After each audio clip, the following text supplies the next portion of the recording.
Hello, folks. Welcome back to the Redeemed Marriage Podcast. This is Rusty and Heather Bryant, and we're in the middle of a little series that we started a couple of weeks ago where we've been just going through and sharing our story. I almost said an updated version of our story. I guess it kind of is, but I mean, the story stays the same. And so, but it's been a while since since we told it.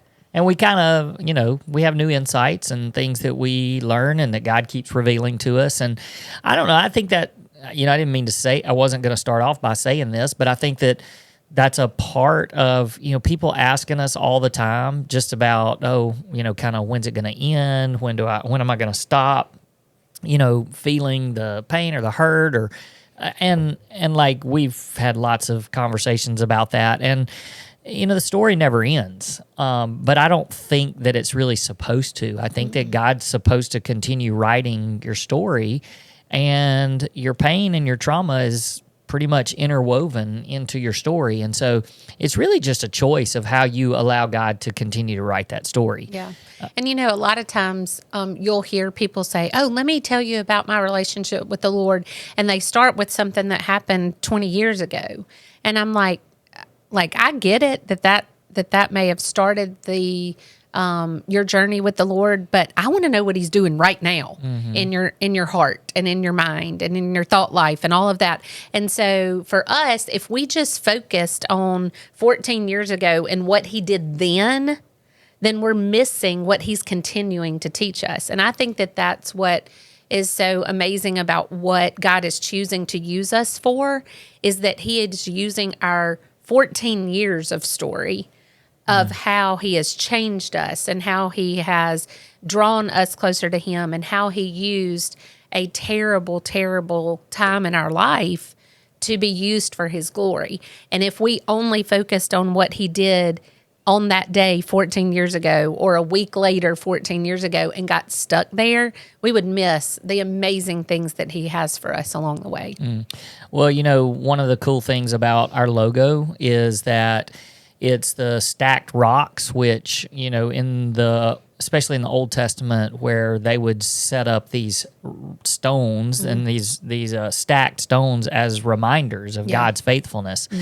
And, for us, going back to 14 years ago, although some people are like, why do you just always talk about it? Well, it is kind of where we feel like our purpose is right now in sharing with other couples, but it also just in our own personal journeys, I think it's so important because it just is a reminder of God's faithfulness, just like those stones.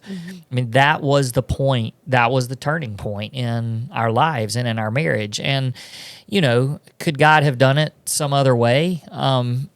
This was the story. Right. This was the story. And so we're just allowing Him to continue to write it. Yeah. And so, this is a very timely, and part of the reason why we decided to do this little series is because this was the month of confession 14 years ago. So if you want to know where we are in the series, 2 weeks ago, we told the confession, basically the day of confession and kind of those next couple of days after. And then we went back last week and kind of led up to it and told some of the things that were dangerous and warning signs and the slippery slope that, kind of created the fall and how, you got to the place where you did the things that you did. And so now we want to just jump back ahead. We want to jump ahead of the confession, and we want to start telling the actual story of redemption and how it happened.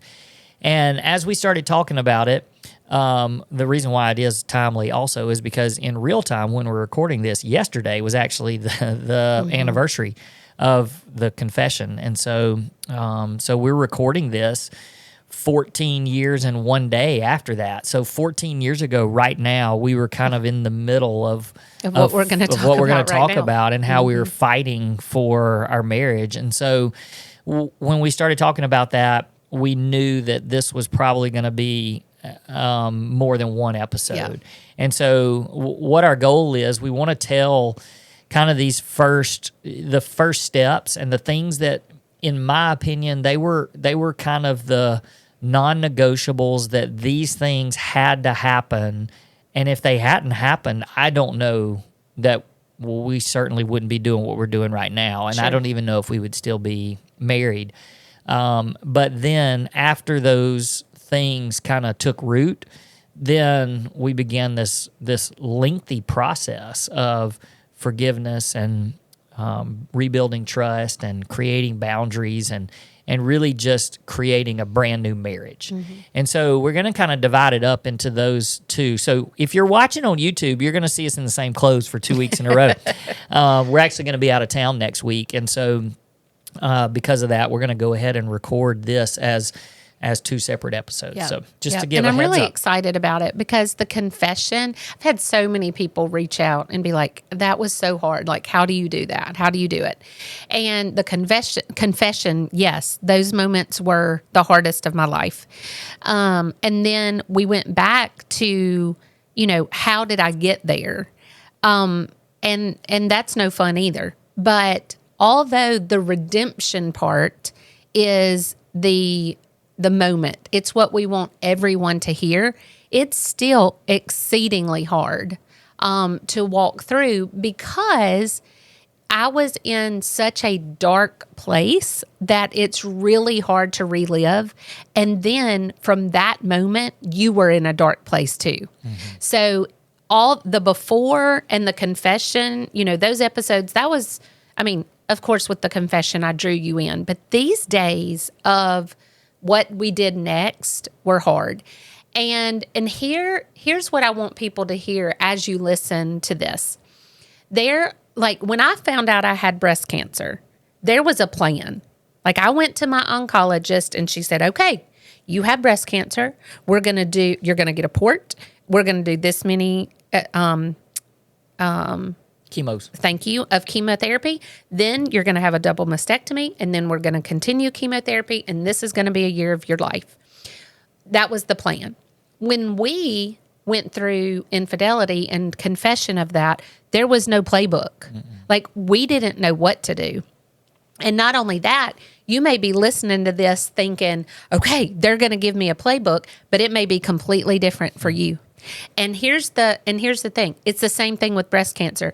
Do you know how many women that I've walked through with breast cancer, including your sister and your cousin, and all of our paths were different. Right. Everybody has a different playbook. Everybody has a different playbook. It's like, okay, well, yours is this kind of cancer. Yeah. Like, mine wasn't hormone driven, but it was HER2 positive, and so that's more aggressive. So you're going to do this, but yours is hormone positive, so you're going to go this route. Some people have radiation. Some people have double mastectomies. Some people have lumpectomies. And it's all different depending on your body and how you respond to things and what the type of cancer it is. So what I need you to hear me say is this. This is our playbook. It's what we did. This may not work exactly for you. Like, if we throw out something we did it in desperation of trying to do the best thing we could do and honor God the best we could. And if that one thing doesn't work for you, you don't get to go to your spouse and say, well, they said we had to do this. Mm-hmm. You have to do what is best for your marriage and your situation. Well, that is an incredible analogy. And when you were going through breast cancer, when you talk to, let's just say, my cousin, she dealt with it before you did. And so when you talk to her and you found out, well, yours is different from mine, you didn't stop talking to her. Right. Because, yours is different. Mm-hmm. So I'll go find somebody else that's exactly like mine. Right. No, because she was able to tell you some things that happened along the way and give you some heads up. And more than anything, it was an encouragement that I beat this thing. That's right. And so, that's the message. And so your story, it might not be just like ours. That's right. But there are some things that you can learn from what's happened. And if nothing else, like I said, you're going to get encouragement because you're going to look at a couple then you can say, okay, they made it. we can make it. Right. We can beat this thing. Yeah. And not only that, but dang, they went through infidelity. Maybe your story doesn't have infidelity. Yeah. And you're like, oh, they went through infidelity and they made it. Surely we can make it through XYZ. Mm-hmm. Yep. So It sounded like Logan. He always says XYZ. XYZ. Okay. All right. So, sorry, that cough came out of nowhere. Okay, let's talk just for a minute. I do think you guys, a lot of you know our story. You've heard so much of our story, and you've listened to our confession. So you also heard us on the confession. We talked about Tuesday, August the 23rd, 2011. That's when you confessed to me. And then it was 3 days later, so on the 26th, that just a lot more information came out. And all of the information that came out just made it, the confession itself on the 23rd was big enough. It was a big enough piece of information to damage and theoretically destroy any marriage. But as more information came out and I began to realize, deeper secrets and deeper lies, Right. then it was really, really obvious at that point that not like I said, not that August the 23rd was minimal, Right. was massive, Right. but the 26th hit and all of that information came out and it just grew exponentially. Right. And so I think And that's when it became public. that's when it came. Yes, and I think that's a great point, so that people know that's why our story is public, because it did all come out 3 days Right. later, which added to just all of the secrets and the deep darkness that came along with it. So I say all that because I want us to kind of be able to pick up from there as we start moving into. Because we did mention it on We did. And On the confession one. that's right. Yep. And we try to be so sensitive too, because we don't want to tell other people's stories, and so we're telling our story. Right. And we want you guys to honor that along with us. And so really when everything came out, I think for those first 2 or 3 days, it was such a before Friday hit, it was such a shock, and we were in survival mode that there wasn't just a lot of talk about, okay, these are the steps that have to happen. Because I don't know, maybe it didn't feel at the moment, it was, I don't even know how to say this, because it was desperate, but there was no thinking clearly. It was really hard for me to get my mind wrapped around, okay, what do we do from here? How do we move forward from here? But when the bomb all exploded on that Friday, I think that there became this reality on my side. I think from Tuesday to Friday, I felt like I'm willing to listen to God, and I'm going to fight for my marriage. Friday hit, and it was like, okay, it's go time now. Like there's some non-negotiables, and if these things don't happen immediately, I'm out of here.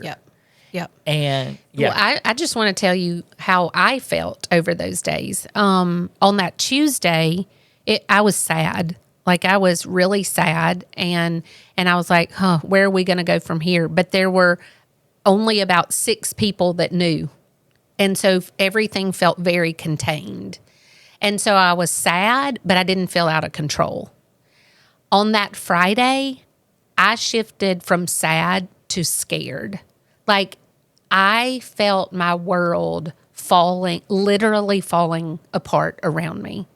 Like, even though in those first few days I told my dad, which was exceedingly hard, after that, after Friday, I knew everyone was going to know. And that out of control, like, I don't want to, say, oh, this is how I'm feeling right now. But like, my heart's racing. I'm anxious, because that was the scaredest that I had ever been, that I was going to lose my family. It was, there's no way. Like, I thought Tuesday was bad. Now that he knows everything, there's no way he's going to stay. And so I felt like my world was completely falling apart. I don't know why. I feel like I need to say this here, but we deal with a lot of people that have more to their story. It's like, okay, there's this part, but then there's also this part. And you think, oh, well, I've told them this part, but if I tell them the rest, there's no way they're going to stay, or it's going to hurt too much or anything like that. But what I need you to hear me say in this moment was, even though that was the scaredest I had ever been in my life on that Friday, there was freedom in knowing there was nothing else you were going to find out. Like, you knew it all. And even though I was scared, it was a moment of, okay, if he stays through this, we're going to make it. And we're going to be able to fight for our marriage. But fear upon fear upon fear. Well, okay, that was sorry, I didn't mean to interrupt. That was the day that I became really scared too, because when things go public, then, yeah, you're right. You're not in control anymore. So for those first couple of days, we were somewhat in control of our situation, even though I didn't know what that control looked like. I knew that I wasn't really in control of you, because for all of these months, I had not that I need to control you, but I had no idea what you were doing. Yep. And so for those few days, I felt like you thought you knew what I was doing, but I was doing something different, which is completely like, oh, well, wait. Not only am I not controlling her, but I have no idea she was doing all of this. Like, that's a significant difference. Yeah. And I said on a previous podcast, in telling our story, that if Tuesday had not happened, where I got that part of the story and God said, you have permission to leave, but I'm asking you to stay. And then Friday, everything happened. And like I said, I don't know that I would have stayed, but I had heard God, and I believe that God would not change his mind between Tuesday and Friday, because it wasn't like that was a surprise to him.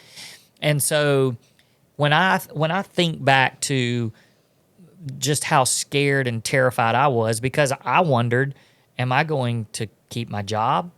I'm in a support raising ministry, and I thought people are not going to support us anymore. And I thought about our kids not living in the same house. I thought about Christmas and what that was going to look like. I have a great relationship with your family, and what was that going to look like? Friends, were we even going to be able to keep friends? And, church, like, we were very involved in leadership positions at our church, and all of that, I was like, it's all over. Yeah. Like it is crashing down, and it's all over. But I do know that when that happened, I was able to, it was do or die at that point. I don't know that on Tuesday, I didn't know that it had to be do or die then. I didn't even know what that meant. And so on Friday, it became, all right, here's the rules, basically. And the first thing was, I had to make it very clear to you that it was stopping. Like, whatever life you had been living for the previous however many months, it had to end immediately. Yep. There was no dabbling and 1 foot over here and 1 foot back over here. It was all over. And not only that, but I had to make sure that you knew that there was no communication, none. And there, like, I kept your phone for a while, because I was like, there's not going to be any communication. And if something comes in your way, I want to know, because I'm going to be the one that responds, not you. And there did. And it did. It did. So those two things were non-negotiables: stop and sever immediately. And then we started getting into, okay, this is your opportunity to tell me, because if more comes out, it's the end of the line. Yep. I'm not hearing any more secrets revealed after this. Yep. And again, you guys are probably out there listening and you're thinking, okay, well, what do you mean by that? Did you get all of the details? There's no way. Zero. There's no way to get all of the information. Nor did you want all of it. Nope, I didn't want all of it because I knew that a lot of it was going to be more painful than I needed to know. But here was the goal, and this is what I want people to hear when you're wondering, how much do I need to know? I needed to get enough information that I knew that you were telling me the truth, and that if I asked you for specific information, more information, that you would tell me. But there was not going to be anything earth-shattering or surprising from that point forward. It was more of just, if I need to know more details, I can ask you and you would be willing to tell me. But we learned along the way that I had to start asking myself, is this information going to help things, or is it just going to hurt more? And some of you might be thinking, well, it's going to help because it's going to help put pieces together. What good does that do? Well, and it doesn't matter how many pieces you get, you're never going to put the whole puzzle together. Never going to put the puzzle together. And so I had to just get to a place, and I won't tell this whole part of this story, but Friday happened. Sunday, 2 days later, we were being basically thrust into this position where you were going to be forced to reveal some things in kind of a group setting because somebody asked us to be a part of this this meeting. And so on the way there, you just kind of word vomited everything else out, or everything, because you were saying, you were like, if we get here and somebody else knows more information than what I've told him, it's going to be devastating and we won't come back from it. So going into that situation, I knew. And then even after leaving that, I thought to myself, I truly know more than anybody else in this situation. And so we left that. And like I said, I could have probably at that point, just knowing I have enough information to know that no other big bomb's going to be dropped that I'm going to be completely shocked or surprised about. But I also have you have this understanding of, I will tell you if you need to know something. And so once those things happen, stop, sever, no more secrets. I mean, this is a step that I just think a lot of people miss. Not even a lot of people, almost everybody misses.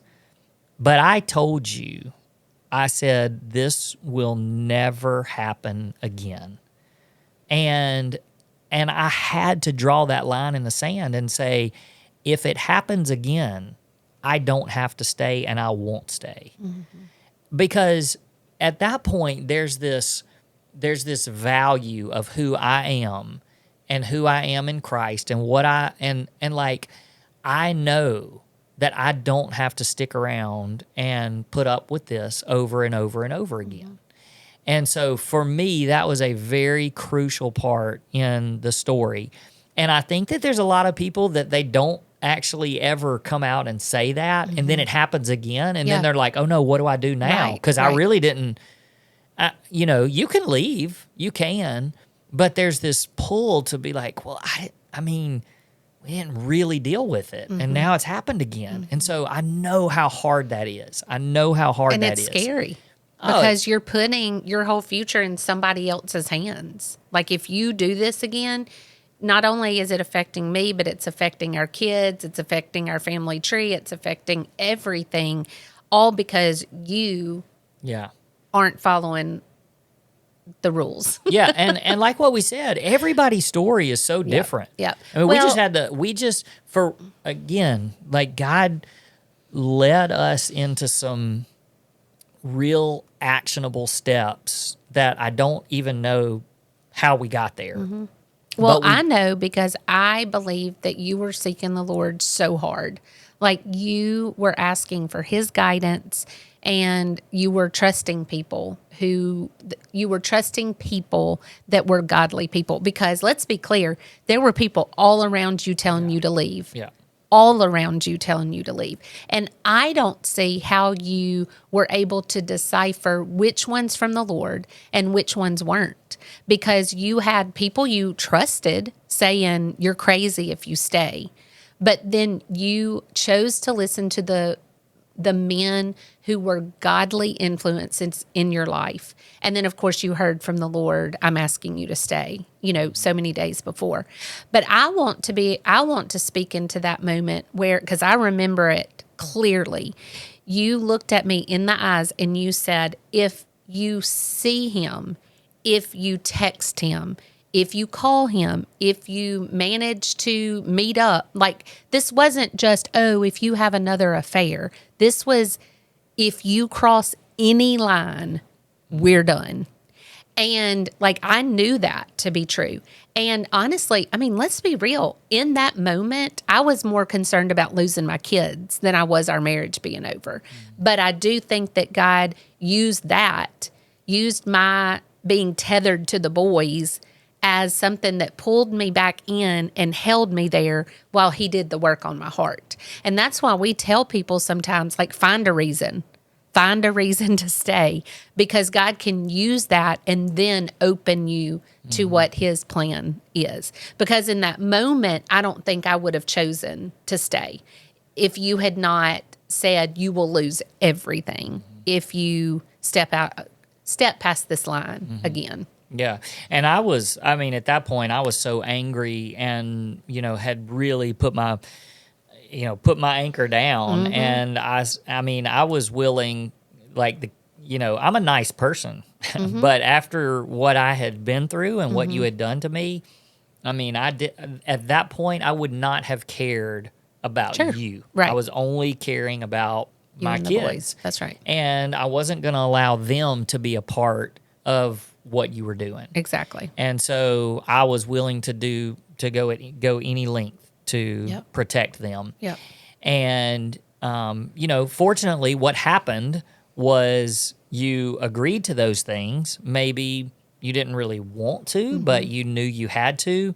And then that's what led to the next step was you repented and you moved from worldly sorrow to godly sorrow, but it didn't just happen in those first couple of days after I laid down the law.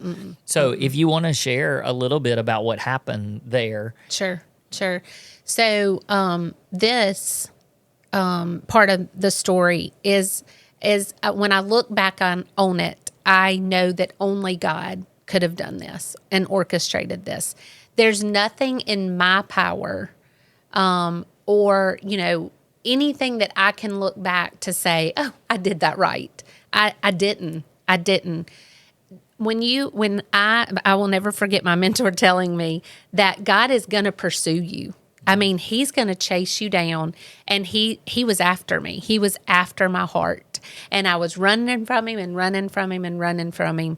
And in the moment that I moved from worldly sorrow, and if that's your first time, if this is your first time hearing that phrase, worldly sorrow is when you are way more sad and concerned about the fact that your worldly reputation.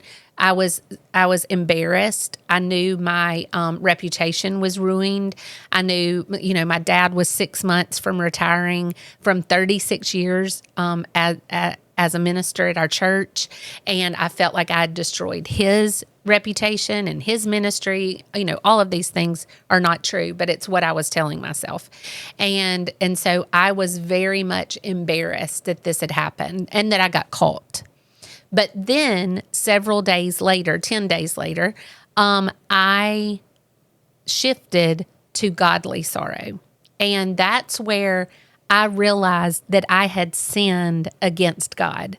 Yes, I had sinned against you. Yes, I had sinned against friends and relationships there. Like, there were a lot of people that trickled down to. But none of that would have ever happened if I had not sinned against God. And so, but that was the first time I could see it. So this was on September 2nd. So we've been from August 23rd to September 2nd.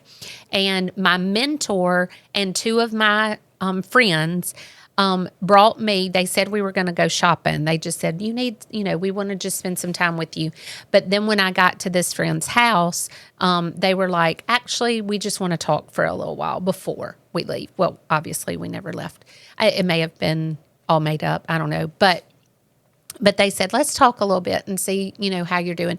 And I was mad. Like, I can remember being like, I thought we were going to go shopping. I don't want to talk about this, because I knew they knew that I was wrong in doing this, but I wasn't quite ready to admit that.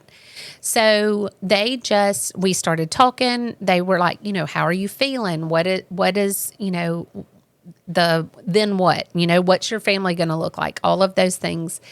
And I can remember Penny, my mentor, talking to me about the fact that my sin was heavy because I had sinned against God. And it is nothing magical, she said, nothing magical in the place where I was, but God just decided to show up. And he showed up in a very powerful way, and he completely broke my heart. It was a moment that I will never forget. It was a brokenness, and it was like I had on a different lens, and then they just fell, and I could see everything so incredibly clear. And I began to cry, for what I had done, and cried for what I had caused, like the hurt that I had caused. And I can remember like not being able to lift my shoulders and my head off of the floor. Like it was a physical reaction to the heaviness of my sin. And I was crying, and I can remember thinking, of course, all of this happened really, really fast, but it felt like it was in slow motion. I can remember thinking about learning that the weight of the sin of the world was on Jesus' shoulders when he died on the cross. Like he took every sin that anyone had ever committed against him, and he died for that sin, all of those sins. And I remember thinking, he had the weight of the world on him, and I only have my sin, the weight of my sin, and I couldn't lift up my head. And I just remember thinking, that's how much he loves me. Like he loved me to die on the cross, and what he did on the cross was enough.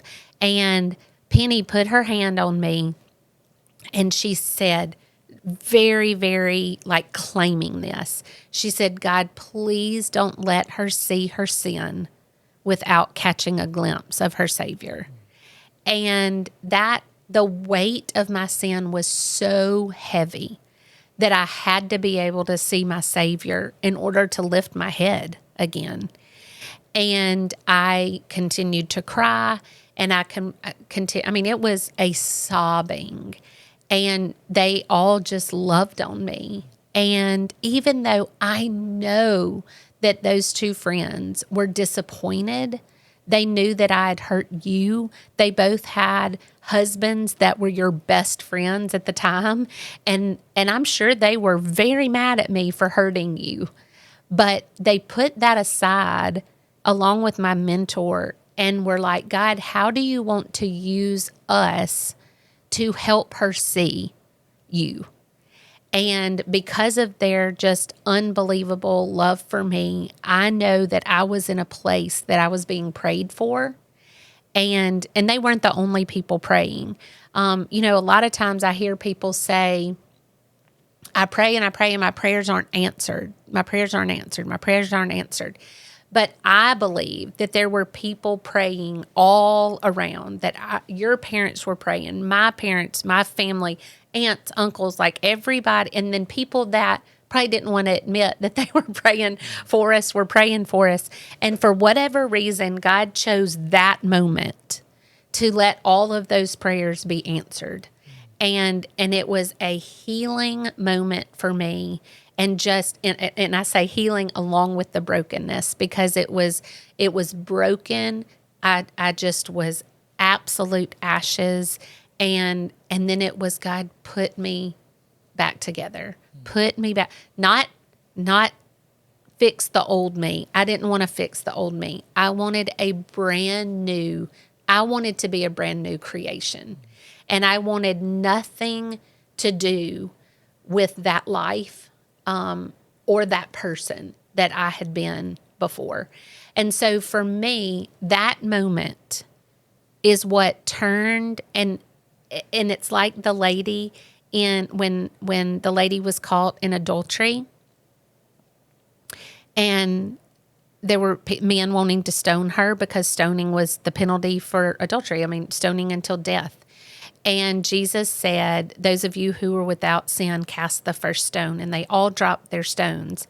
But the most beautiful part to me is that he goes to the lady who was caught in adultery, and which is, okay, I won't go there, a whole nother story, but caught in adultery, and he lifts her head and he says, you are forgiven. Now go and sin no more. And that was my moment. That was my moment where not only was I forgiven, and I asked God's forgiveness in that moment, but I turned 180 degrees and was walking away from my sin. Now, were there times where I was like, oh gosh, and should I look back and what would that be like? But yes, there were. But I turned and I wanted nothing to do with my sin. I wanted nothing to do with that lifestyle. And that was the moment that my life changed forever. I fell in love with Jesus, and I ran towards him from that day on. Do I mess up? Yes. Do I have hard days? Yes. But there is a constant moving towards him. If you're not moving towards him, you're moving away. There is no, let me just hang out in this moment. You're either moving towards Jesus and trying to look more like him, or you're moving away. So repentance, that was my moment. That's where everything changed. And that's where we were able to say, okay, now we're here. How do we move forward? So, when you're watching your favorite TV show and it pops up right there and says to be continued, That's what I'm about to do to our listeners. Hey, we have much more to this story that we want to share with you next week. So we're going to ask that you come back next week, and we're going to pick up right here where we left off. So until then, peace. Peace.